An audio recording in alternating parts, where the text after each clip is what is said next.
आज नुआ दल मुझे जानी मोहम्मद मुकिम किंतु दल कौन केवल सभा करी घोषणा करदे कागज कलम रेजिस्ट्री करदे हुए ओडिशा रे केते राजनीतिक दल अच्छी खबर रखिंट आप तो कथार अच्छी 2 इज कंपनी 3 इज पार्टी 2 रु अधिक लोक एकाठी हो दल होगा नुआ लोकसभा होती जगह यथेष्ट अच्छी डबल हो गले भी समस्त को जगह मिल किंतु या पर देखा प्राय सबु राज्य में नुआ विधानसभा करने को पड़ो जदि सब डबल हो प्रतिनिधि मान संख्या डबल हो गले जे प्रतिनिधित्वर क्वालिटी बढ़ीज मुझे विश्वास करे ना एमएलए मान संख्या बढ़ेले जे गणतंत्र मजबूत हुए मुझे विषय आदौ एकमत नुहे से कौन डकाई महिला मान स्वतंत्र सुविधा सुजोग ये तो 3 वर्ष तलू बिल हो सारी तार कार्यकारी करवा उचित थिला हठात गोटे निर्वाचन चलता मझिरे गोटे एभली गोटे लोकसभा डाकी 3-4 दिन स्वतंत्र अधिवेशन आनी समस्त दृष्टि आकर्षण करने यहाँ उद्दिष्ट तेणु एथको विशेष मु गुरुत्व देउना महिला मान प्राधान्य देवा सबु व्यवस्था रहा उचित मो विचार में मत किए क्षमता देले मु 50 भाग संरक्षण देवी कारण गोटे समुदायर अधा पुरुष हेले अधा भाग जदि न्याय करार अच्छी 50 भाग महिला निर्वाचित हूँ और 50 भाग पुरुष निर्वाचित हूँ तेणु यहाँ गोटे निर्दिष्ट उद्देश्य रखी कराई तेणु मंतव्य देवा उचित मन कर लोकसभा आसन लोकसभा आसन कहीं लोकसभा आसन बढ़े विधानसभा आसन बढ़ जनसंख्या वृद्धि होता दृष्टि अनेक समय आम विचार करूँ जे प्रतिनिधि मान संख्या बढ़ा दरकार नुआ लोकसभा होती जगह यथेष्ट अच्छी डबल हो गले भी समस्त को जगह मिल किंतु या पर देखा प्राय सबु राज्य में नुआ विधानसभा करने को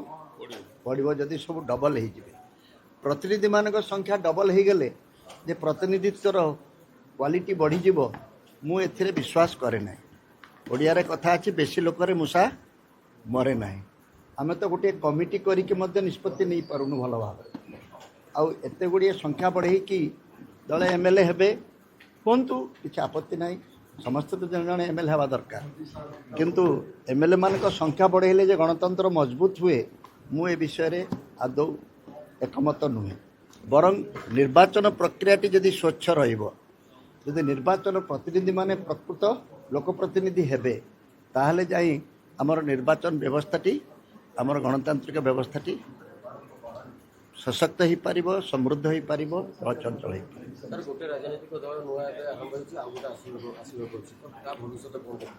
आज नुआ दल मुझे जानी मोहम्मद मुकिम किंतु दल कौन केवल सभा करी घोषणा करदे कागज कलम रेजिस्ट्री करदे हुए ओडिशा रे केते राजनीतिक दल अच्छी खबर रखिंट आप सभारे कहते वर्तमान केवल 2टी राजनीतिक दल को छाड़ी अन्य राजनीतिक दलर सत्ता ही नहीं कारण 2,52,00,000 भोटर जदि किए केते पाइछि हिसाब करी देखि दियंतु से जानीपर दल मान पाद तले केते माटी अच्छी किंतु कथार अच्छी 2 इज कंपनी 3 इज पार्टी 2 रु अधिक लोक एकाठी हो दल होगा दल कर किसी आपत्ति नहीं किंतु दल तल पाद तले माटी थिबा दरकार तेणु जो मैंने दल कर स्वागत करुच्ची अभिलाष को शुभेच्छा जनाऊँगी किंतु जनाधार रहा दरकार जनाधार शून्य दल मान खाई खाली गहली करेंगे सीना किंतु आम राजनैतिक व्यवस्था को विशेष किसी सुविधा दे पारे सर आ गोटे जो कथा कह बर्तमान समय आसंता काली बिजु लिगासी सब नेता माने एक होउछथि चर्चा होउछि बिजु लिगासी माने कौन मुझे यहाँ बुझीपारूनी लिगासी माने कौन आप भाई मुझे जाने ना अनेक समय अस्मिता को लेकिन बहुत दिन चलला जमी बर्तमान लिगासी नहीं चली जनकर संपत्ति को से उत्तराधिकारी मान भितर बांटी दिए सेटा है लीगल टर्म बिजु बाबू बोली गोटे व्यक्ति थिले यदि ओडिशा विषय विचार करा से ओडिशार जड़े संपत्ति ना ना जदि ओडिशारे जदि बिजु बाबू को गोटे संपत्ति बोली विचार करा से संपत्तिर सर्वश्रेष्ठ संपत्ति तांकर कौन तांको भली साहसी लोकटी आ कोठी देखा मिल तांकर अन्यतम संपत्ति कौन सी ओडिशा को जिते भल पाउथिले ता भली भल पाउथवा व्यक्तिटी आउ मिल तांको विरुद्ध अनेक कथा कहुपे तांकर प्रबल विरोधी राजनैतिक विरोधी जानकी वल्लभ पट्टनायक कौन कही सपोर्ट ଝଡ଼ର ଇଗଲ ଏଭଳି କୌଣସି ରାଜନୈତିକ ବ୍ୟକ୍ତି ତାଙ୍କ ସମ୍ପର୍କରେ ବ୍ୟକ୍ତି ଆଉ କିଏ ଦେଇଛନ୍ତି କେଉଁଠି? ତେଣୁ ଏଇ ଝଡ଼ର ଇଗଲ ଭଳି ଯେଉଁ ବ୍ୟକ୍ତିକୁ ଯଦି ଆମେ ସମସ୍ତେ ଝଡ଼ର ଇଗଲ ହେଇପାରିବା ତାହେଲେ ଆହୁରି ଭଲ। ଏ ଲିଗାସିକୁ ଆଗେ ନିଆଯାଇପାରେ, କିନ୍ତୁ ବିଭିନ୍ନ ଛୋଟ ଛୋଟ ରାଜନୈତିକ ଅଭିସନ୍ଧି ରଖି ଏହାକୁ ବ୍ୟବହାର କରିବା ସପକ୍ଷରେ ମୁଁ ନୁହେଁ। ତୁମେ ଭାବୁଛ କି ନିରପେକ୍ଷ? ଇଲେକ୍ସନ୍ ହେଉଛି, ବିଧାନସଭା ପାର୍ଲାମେଣ୍ଟର ବିଶେଷ ସଦନ ଡକା ହେଉଛି, 10 ଦିନ ପରେ ଡାକିଥିଲେ କ'ଣ ମହାଭାରତ ଅଶୁଦ୍ଧ ହେଇଯାଇଥାନ୍ତା? ଇଲେକ୍ସନ୍ ହେଉଛି, ସୁଭଦ୍ରା ଯୋଜନା ଟଙ୍କା ବଣ୍ଟା ହେଉଛି, ଇଲେକ୍ସନ୍ ହେଉଛି କ'ଣ ହେଲା ବହନଜୀଙ୍କ ଭଉଣୀମାନଙ୍କର ସୁରକ୍ଷା ପାଇଁ ବଣ୍ଟା ହେଉଛି।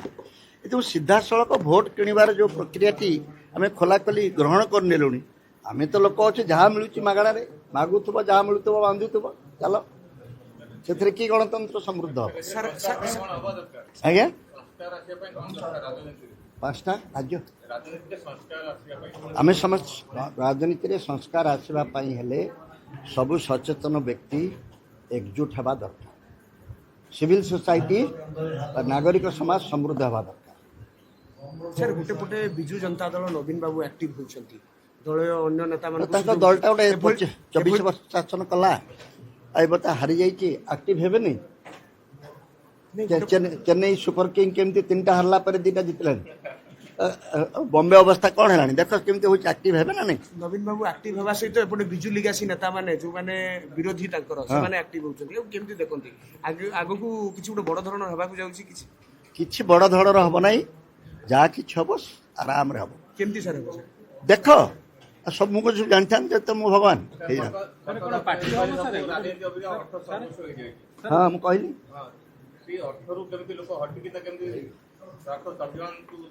ତୁମ ସାମ୍ବାଦିକ ଭାଇମାନେ ଚାହିଁଲେ ହେଇପାରିବ। ଆଉ ଆମେ ସାମ୍ବାଦିକ ଭାଇମାନେ ଯଦି ଅମ୍ବାନୀ ଆଦାନୀ କୋଡ଼ରେ ବସିକି ସମ୍ବାଦଦାତା ହେବା ତାହେଲେ ଆମେ ଅର୍ଥ ସର୍ବସ୍ୱ ରାଜନୀତିରୁ ଦୂରେଇବା କିପରି? ସେମିତି ବିଜୁ ଲିଗାସିରେ କୋଉଠି ଏକାଠି? ବିଜୁ ବାବୁଙ୍କର ଶ୍ରାଦ୍ଧ ଦିବସ ପାଳନ କରାହେଉଛି। ସବୁ ମହାପୁରୁଷମାନଙ୍କର ଚାଲୁନ ଲାଇନ୍ କରି ଶ୍ରାଦ୍ଧ ଦିବସ ପାଳନ କରିବାର କିଛି ଅସୁବିଧା ଅଛି? କିନ୍ତୁ କୁହାଯାଉଛି କାଲି ଗୋଟେ ଭିତ୍ତି ପ୍ରସ୍ତର ପଡ଼ିବ ଆଗାମୀ ଭବିଷ୍ୟତ ପାଇଁ। କିଏ କହୁଛି ତୁମକୁ? ମତେ ତ କେହି କହିନାହାନ୍ତି, ତୁମେ ପ୍ରଥମେ କହୁଛ। ଭିତ୍ତିପ୍ରସ୍ତର କିଏ କହୁଛି ପକେଇବ? ତାକୁ ଡାକ, ମୁଁ ତାକୁ ଫୁଲମାଳା ଦେବି। ଗୋଟେ ଭିତ୍ତିପ୍ରସ୍ତର ପଡ଼ିଲେ ଗୋଟେ ମଜବୁତ ହବ ତ। ନା ଗୋଦି ମିଡ଼ିଆର ଓଡ଼ିଆ କରୁଛି ମୁଁ, ଗୋଦି ମିଡ଼ିଆ। ହଁ ମୁଁ ତ ମାଲିକମାନଙ୍କୁ ବି ସେଥିରେ ମିଳଉଛି। ମୁଁ ଆଉ ମାଲିକ ନାହିଁ, ମୁଁ କ'ଣ ଆଉ ଖବର କାଗଜ ଲେଖୁଛି? ଅଛି, ସେମାନେ ତାଙ୍କର ଯେଉଁ ବ୍ୟବସାୟିକ ସ୍ୱାର୍ଥ ଦୃଷ୍ଟିରୁ ବାଧ୍ୟ ହେଉଛନ୍ତି ଅନେକ ସମୟରେ,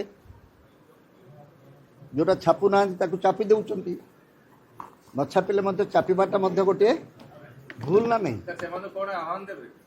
ସେମାନେ ନିଡର ହୁଅନ୍ତୁ, ଡର ମତ, ଯେଉଁ ଡର ଗୟା ଓ ମର ଗୟା। ଅଳ୍ପ କାଳ ପାଇଁ ମରିଲେ ମଧ୍ୟ ସବୁଦିନ ପାଇଁ ମରିବ ନାହିଁ, ଚିର ଅମର ହେଇକି ରହିବ ଯଦି ଗୋଟିଏ ଗୋଟିଏ ସତ କଥା ଜୀବନରେ କହିକି ଯାଇଥିବ। ଦୁନିଆ ମିଛ କଥା କହି ବଡ଼ ଘରେ ରହି ପୁଅମାନଙ୍କୁ ଅତ୍ୟନ୍ତ ଅପମାନିତ କରିବ ତୁମେ। ସାମ୍ବାଦିକମାନଙ୍କୁ ଏତିକି ମାତ୍ର ମୋ ନିବେଦନ। ସାର୍ ବିଜୁ ଲିଗାସୀ ଯଦି ଆଗକୁ ବଢ଼େ ଆପଣ ଯୋଡ଼ି ହେବେ? ବିଜୁ ଲିଗାସୀ ବିଜୁ ବାବୁ କ'ଣ? ମୁଁ ବା ବିଜୁ ତାଙ୍କ ସହିତ ଲଢ଼ିଥିଲି। ଲଢ଼ିଲା ପରେ ଆମର କ'ଣ ହେଇଥିଲା ଜାଣିଛ କି ନାହିଁ? ପରବର୍ତ୍ତୀ ସମୟରେ ବିଜୁ ଜନତା ଦଳରେ ଯୋଗ ମଧ୍ୟ କିଛି ତୁମେ ଜାଣିନ, ତୁମେ ନୂଆ ସାମ୍ବାଦିକ। ଯେଉଁଦିନ ବିଜୁ ପଟ୍ଟନାୟକ ମୁଖ୍ୟମନ୍ତ୍ରୀ ଥିଲେ, ମୁଁ ବିଜେପି ଦଳ ତରଫରୁ ତାଙ୍କ ସହିତ ଭୁବନେଶ୍ୱରରୁ ଲଢ଼େଇ କରୁଥିଲି। ସେ ଯେଉଁଦିନ ଜିତିଲେ ସେଇଦିନ ମୋତେ କହିଲେ ତୁ କାଲି ଆ ମୋ ସହିତ ରାତ୍ରି ଭୋଜନ କରିବୁ। କେତେଜଣ ରାଜନେତାଙ୍କର ଏଭଳି ଖୋଲା ହୃଦୟ ଅଛି ମୋତେ କହିଦେଲ ଟିକେ ଦେଖି। କ'ଣ ଆଜିକାଲି ରାଜନୈତିକ ନେତାମାନେ ସବୁ ଦଳ ଦେଉଛନ୍ତି ସାର୍, ରାଜନୈତିକ ଦଳମାନେ ତାଙ୍କ ସ୍ୱାଭିମାନକୁ ବିକି ଦେଉଛନ୍ତି। ଗୋଟେ ଜାଗାରେ ହାରିଲେ ପୁଣି ଆଉ ଗୋଟେ ଦଳ ଦେଉଛନ୍ତି। ସେଥିରେ ତ ମୁଁ ସବୁଠୁ ବଡ଼ ଦୋଷୀ। ମୁଁ କୋଉ ଦଳ ଛାଡ଼ିନି। ଏମିତି ହେଲେ ରାଜ୍ୟର ସ୍ୱାର୍ଥ କେମିତି ଦେଖିବା? ଦଳକୁ ଜୀବନର ଏକମାତ୍ର ଦଳ ବୋଲି ଭାବି କଲେ କୋଉ ଦଳ ସିନା ଠିକ୍ ଥିଲେ ତୁମେ ଠିକ୍ ରହିବ। ଯଦି ଦଳ ତାର ଗତିପଥ ପରିବର୍ତ୍ତନ କଲା ତୁମେ କାହିଁ ସେ ଦଳ ରହିବ? ଅନେକ ସମୟରେ ଦଳ ବଦଳ ବାଲାଙ୍କୁ ଯେଉଁମାନେ ସମାଲୋଚନା କରନ୍ତି ମୁଁ ତାଙ୍କର ସମର୍ଥନ କରେନି। ଆଗେ ବୁଝିବାକୁ ପଡ଼ିବ କୋଉ କାରଣରୁ ସେ ଦଳ ଛାଡ଼ିଲା। ସେ ବିଷୟରେ କେହି ସାମ୍ବାଦିକମାନେ ମୋତେ ତ କେହି ପ୍ରଶ୍ନ ପଚାରିନାହାନ୍ତି। ଆପଣ କାହିଁକି ବିଜେପିରେ ମିଶିଥିଲେ? ଆପଣ କାହିଁକି ବିଜେପି ଛାଡ଼ିଲେ? ଆପଣ କାହିଁକି କଂଗ୍ରେସ ପରିବାରର ଲୋକ କଂଗ୍ରେସ ଛାଡ଼ିଲେ? ଆପଣ କାହିଁକି ବିଜୁ ଜନତା ଦଳ? ମୁଁ ତ ଛାଡ଼ିନି, ମୋତେ ବିଦା କରିଦେଇଛୁ। ଜାଣିଛନ୍ତି କେବେ? ଜାଣିଛନ୍ତି? ମୁଁ ତ ଲଢ଼ିଛି, ସ୍ୱାଧୀନ ଭାବରେ ଲଢ଼ିଛି, ବହୁତ ଭୋଟ ପାଇଛି। କାରଣ ବିଜୁ ଜନତା ଦଳ ବିଦା କରିଦେଇଛନ୍ତି ବୋଲି କହୁଛନ୍ତି ଯଦି ଆଥର ଡାକିବେ ଯିବେ କିଏ ଡାକିବ ମୋତେ? ମୁଁ ତ ଜାଣିନି ବିଜୁ ଜନତା ଦଳ କୋଉଟା, କିଏ ଡାକିବ? ତାଙ୍କ ମାଲିକ କିଏ? ତାଙ୍କ ମାଲିକଟା କିଏ? ବବି ଦାସ ଡାକି, ବବି ଦାସ ତାଙ୍କ ମାଲିକ, ସେ ବା କେତ ଦାସ ବୋଲି ନିଜକୁ କହନ୍ତି। କେତ ଦାସ ମାନଙ୍କୁ ନେଇ କ'ଣ ଦଳ ଗଢ଼ାଯାଏ? ଛାଡ଼, ଏସବୁ ବିଷୟରେ ଆଲୋଚନା କରି ଲାଭ ନାହିଁ। ଆଗକୁ କ'ଣ ହେଉଛି ଦେଖ। जदि आपंक आम भिडी भल लगा तेब आम चैनल को लाइक शेयर और सब्सक्राइब करने को जमा भी भूलु नहीं।